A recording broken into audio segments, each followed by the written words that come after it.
ده بيبقى اول جون اللي بيفتح السكه، فتح السكه وفك فك.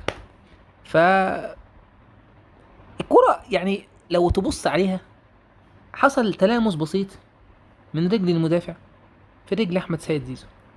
الظاهر بقى احمد سيد زيزو بيركب الهوا، بيتشك، نجمه خفيف. هوب اللمسه حصلت، متعرفش ايه اللي خلاه هوب راح نط وراح ضرب في الارض الغطس بتاعه في لمسه. لكن اللمسه دي عادي يعني، تحتمل يعني. ولو ضرب الجزاء دي للاهلي برضه حصلت، الواحد كان هيقول كده.